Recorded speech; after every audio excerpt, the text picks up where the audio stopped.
And then we're going to come back to the big group. We're going to have some more music, some more prayer. And so here we go. Amanda's our pilot. She's opening the breakout rooms. There you go.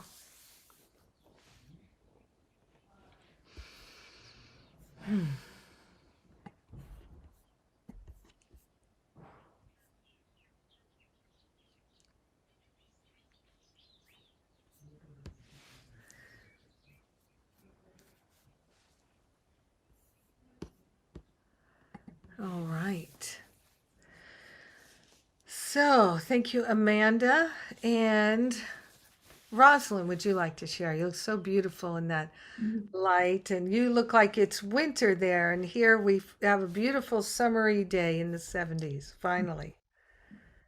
Thank you, Jennifer. I first want to take a moment to honor you. You are always a teacher and always a thought leader. But this week, we have depended on you to bring us deeper into a very clear and unique message that you've shared all week in your classes today and in your blog. And for me, I can only speak for myself, but you have taken me to a new place. Your questions about what would we do and how are we receiving all that's happened.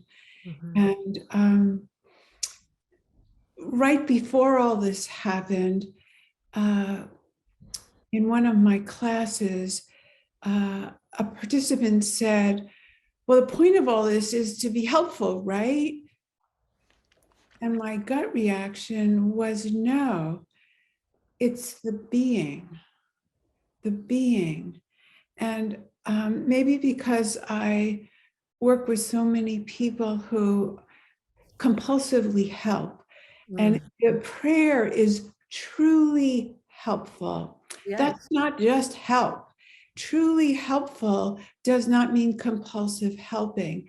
And people can misuse that prayer. But a few lines above there, I want to get it right, where it says, I am content to be wherever love wishes, knowing love goes there with me. And I was doing a videotape and got a surprise. I was talking about this prayer and I said, well, what if truly helpful was to say no? We often know that sometimes the most loving thing is to say no. But then the surprise I got was, imagine you're a shopkeeper and a young person, I'll say a male, because all of the mass shootings were done all by males except one female. So I'll say male. He was wanting to buy protective gear. And so you said, you know, I'll sell that to you another day. But first, I'd love for you to come home with me to dinner tonight. Would you come home? We're not cooking anything fancy. We're just having pizza. But I would really just love for you to join my family because you looks like such an interesting person, and I want to know you. And that's a thought I don't know that I would have had before. What I was thinking about listening to the news and listening to people earlier in the week was these red flag laws. And those disturb me because they're really punishment oriented. Why don't we catch them earlier? They showed signs of violence and ugliness, basically. And we could have caught them and put them in some kind of punishment.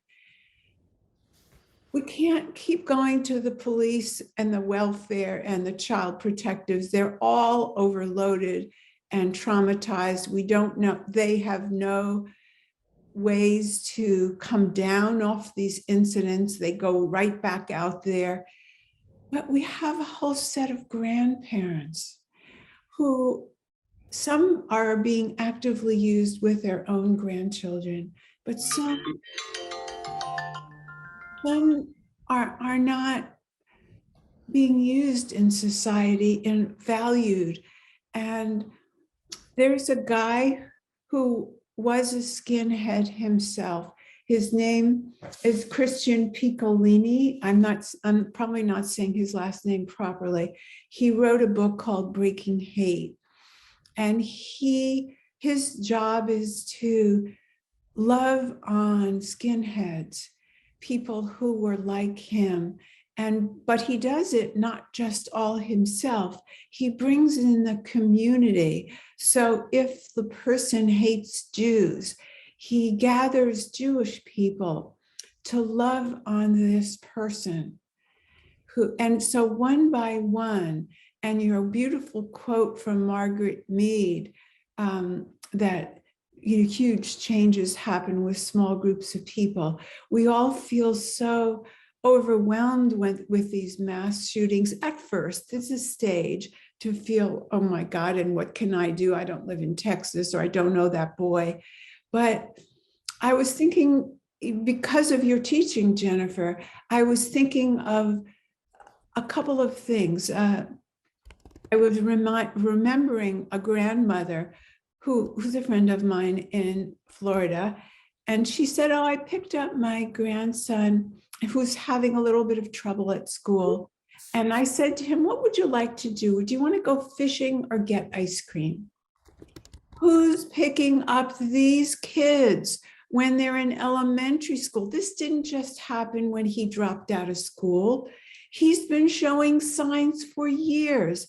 He's not going to be the kid that the teacher picks out for mentoring. There are beautiful mentoring programs where the teacher selects the kid, and they're usually promising good students that maybe have a busy household, but they're not going to pick for this kid who's already so much trouble, probably. He was being raised by grandparents. He shot his grandmother. I don't know what was going on there. The grandfather is a convicted felon and said, I wouldn't have kept him in my house if I knew he had guns, because I'm not allowed to have guns. That was his response. So this boy, what if somebody picked him up in elementary school and said, what would you like to do this afternoon? What would be fun? Or, it wouldn't need to be, a trained person, just like you're saying, extend, validate this person's humanity. They're not being seen, and so they're striking out, but it doesn't start at 18 after they dropped out. So I just can see that we can all do things, and I feel inspired. And so that's my share for today. Thank you. Thank you, Rosalind.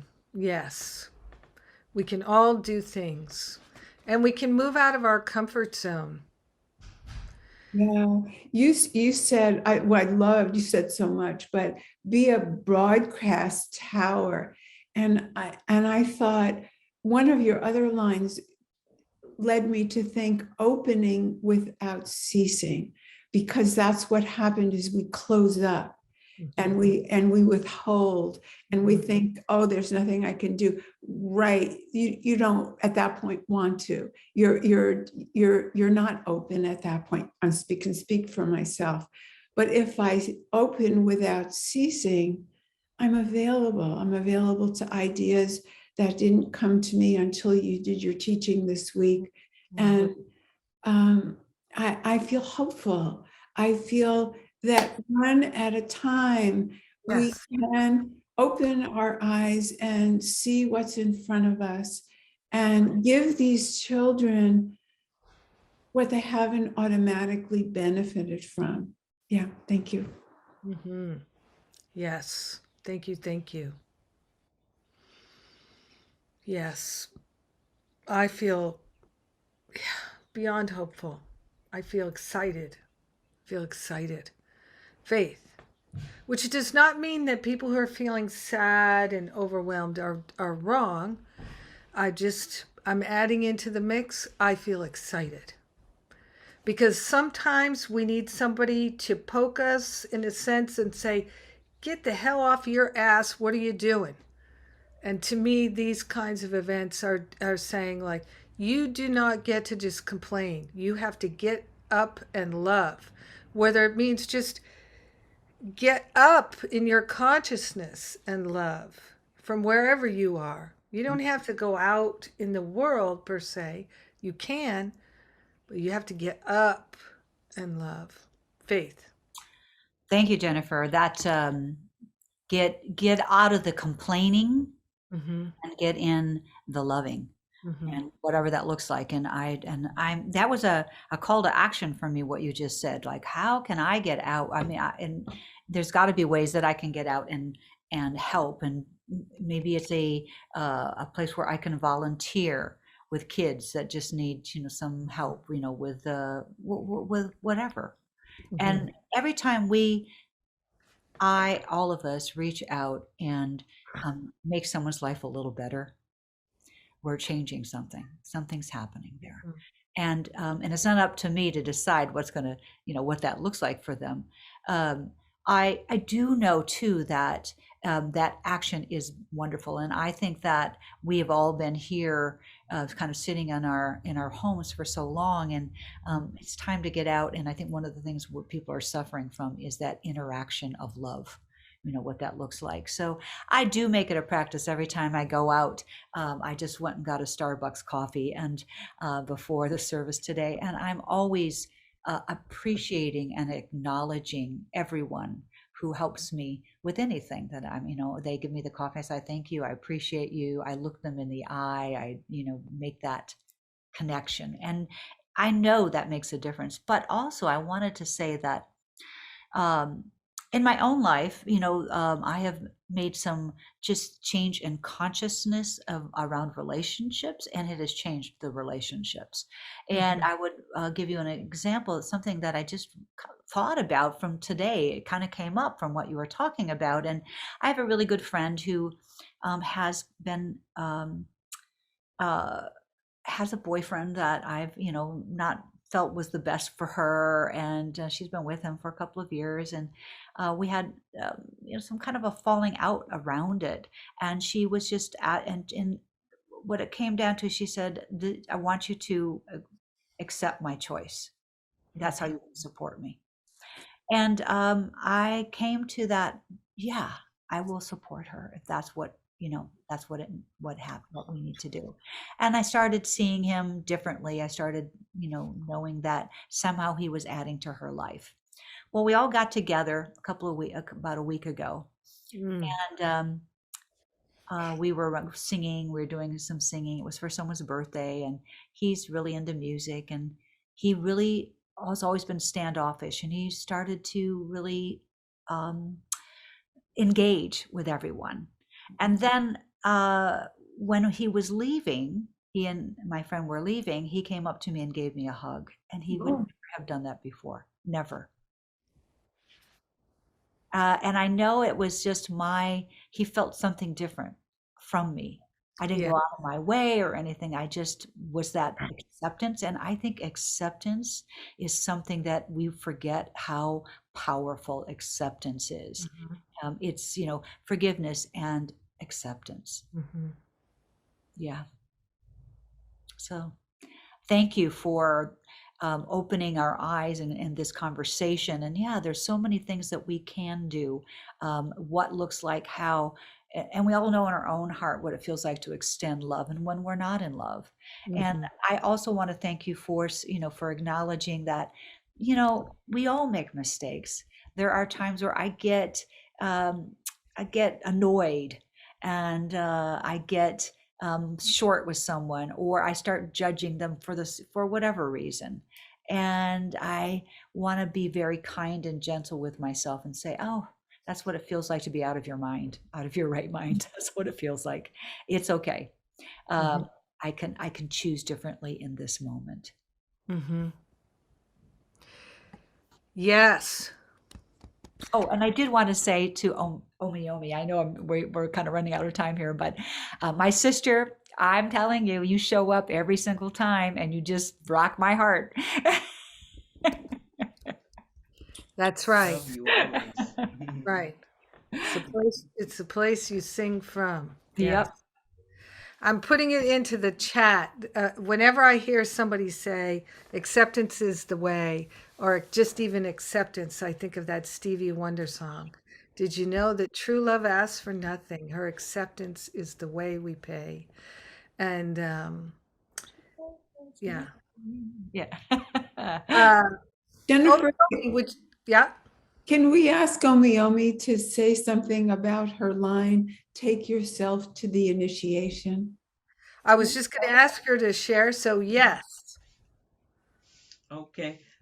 Take yourself, after you've been initiated, go out, continue to initiate yourself. Is that the line Yes, you're say speaking some more about? about that, please. Okay.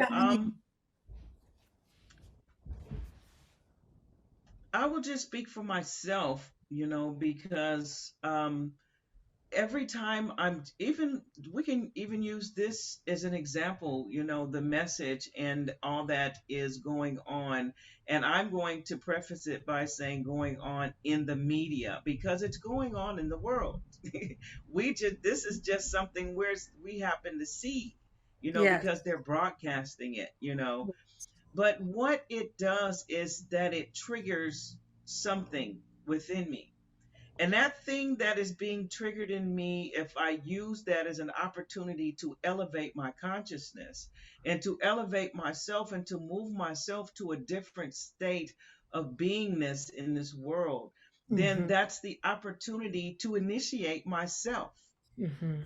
And sometimes to complete that initiation, I may need to go and bring an offering to the earth, or I may need to go to the ocean and leave an offering, or I may need to go to the mountains and leave an offering and say thank you for bringing me through this time, and thank you for elevating this state of consciousness, because everything I have to be responsible for everything that shows up in my face.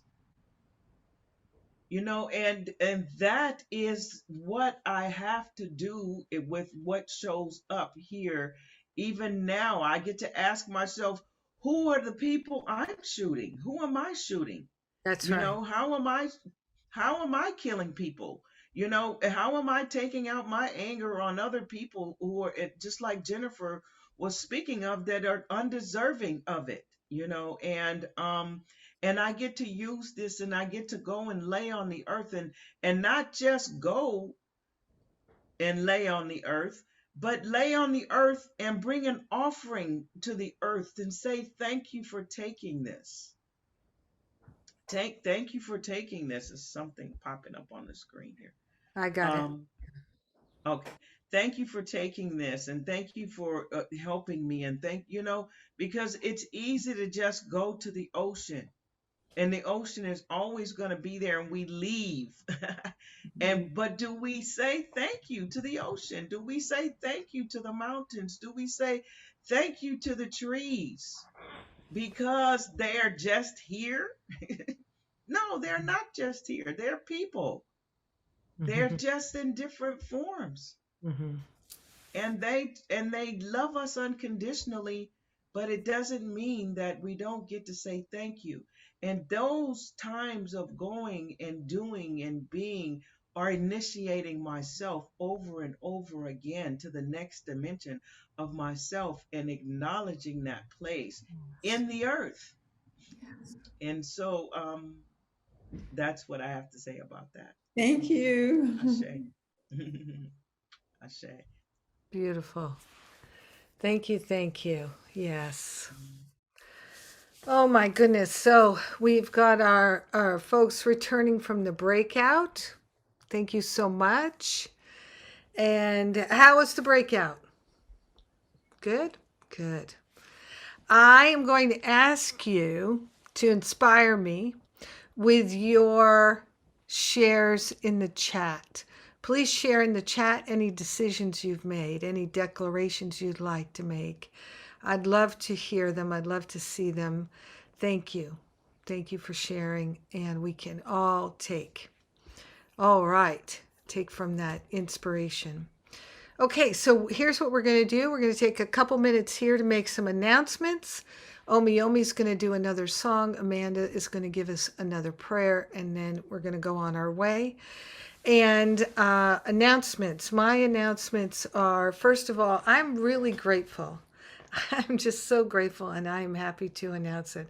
I am grateful that I said yes to God leading and directing my life, and that it has turned out to be what it is. And I'm grateful that you are here to meet me in this offering. We're offering our hearts together. And I thank you for that. And I say also thank you to everyone here who supports this ministry and makes it possible for us to offer these free offerings and to offer up tithes to our speakers and our musicians, to be able to offer daily inspiration, to be able to offer the text messages. All of these things, they cost money because we have a full-time staff and we pay our staff a salary. And so your donations and contributions and support make it possible for us. So I'd like to say thank you for that. And if you'd like to make a contribution or increase your contribution, we appreciate it. And one of the ways you can do it is sign up for the A Course in Miracles text messages, inspirational daily text messages. There's also the option of inspirational messages from me. And you can set up a monthly contribution, and then we can budget based on that. That helps us. Some things coming up are we're going to have another class with Kieran J. Gardner in July. We are offering Finding Freedom, my spiritual boot camp, Finding Freedom from Fear. You know, if the things that are going on in the world bother you, they shake you, that's fear. That's fear. That's what that is. And so if you would like to find freedom from the fear, you might be interested in my spiritual boot camp class based on A Course in Miracles principles. We're starting in mid-June. It's wonderful. Many people find it life-changing. And so you can also book an exploratory call with one of the spiritual counselors who can tell you all about it. All the details are on the Finding Freedom page. And also, if you would like daily inspiration, I have that. So you can sign up for my daily blog, as has been mentioned. And I'm going to turn it over to Omiyomi. Would you like to make any announcements? Well, let's get you unmuted first. Oop.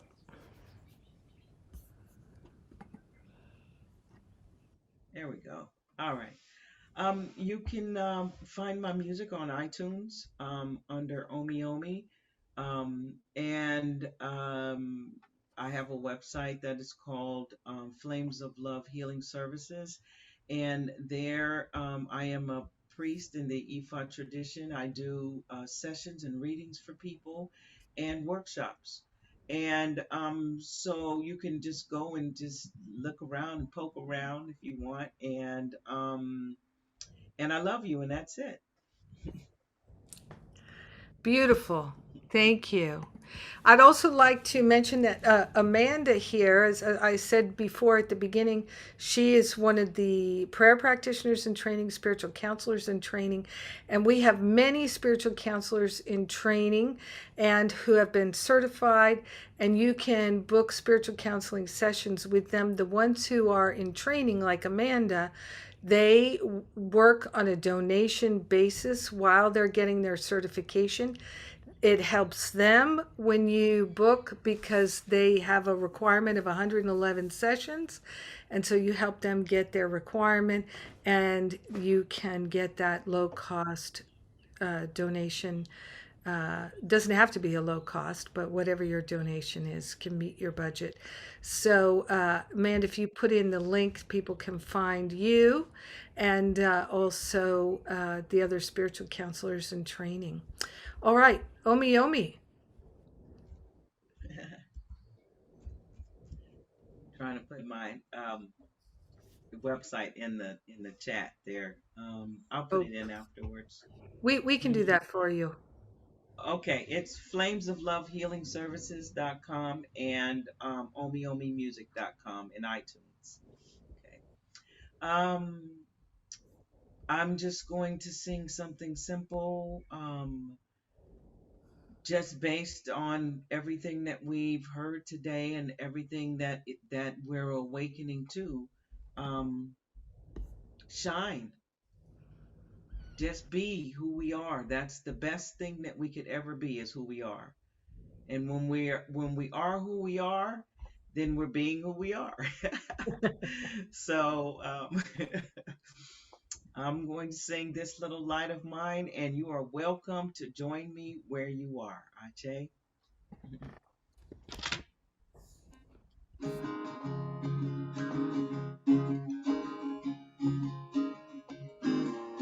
This little light of mine, I'm gonna let it shine. Oh, this little light of mine, I'm gonna let it shine. You're this little light of mine, I'm gonna let it shine.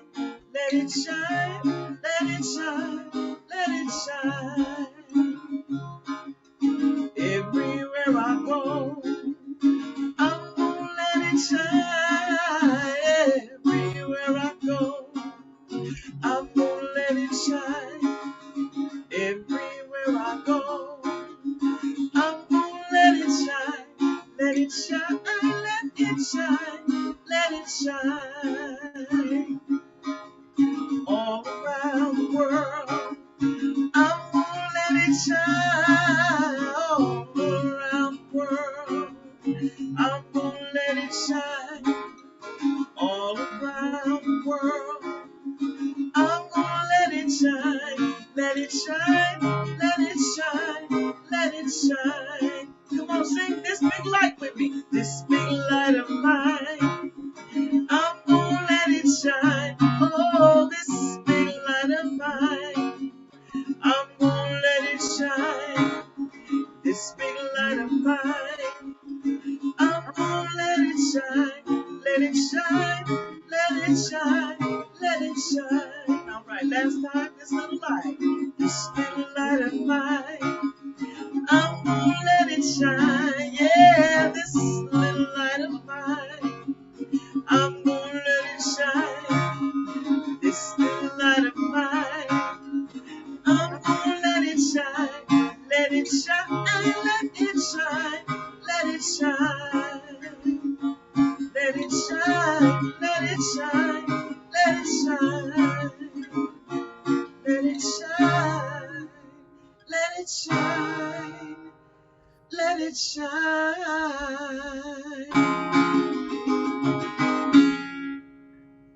Say, Woo! Yes, yes. Thank you. Thank you. So perfect. So perfect. All right. Amanda, would you like to share anything about yourself as a counselor before you give us our prayer? I am thankful, like you were saying, that I actually can do something, that I can look at my life and let go of all the fear and any hate that I have. Yeah. So that's what I want to say. All right.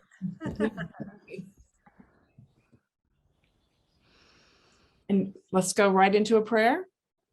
Yes, please. Okay, lovely. Let's just take another moment. I am grateful and thankful to let my I am presence step forward. I am willing to know what is mine to do. I am willing to speak the words of God, to hear with the ears of God, to open my heart. Thank you for the healing that has happened today. Yes. I claim it now, not only for myself, but for all of humanity. It can be no other way. I believe that to be so, and so it is. Amen. Amen. Amen. Amen, amen, amen. Thank you, everybody, and happy Memorial Day weekend. Have some fun. Love you. Mwah. Bye for now.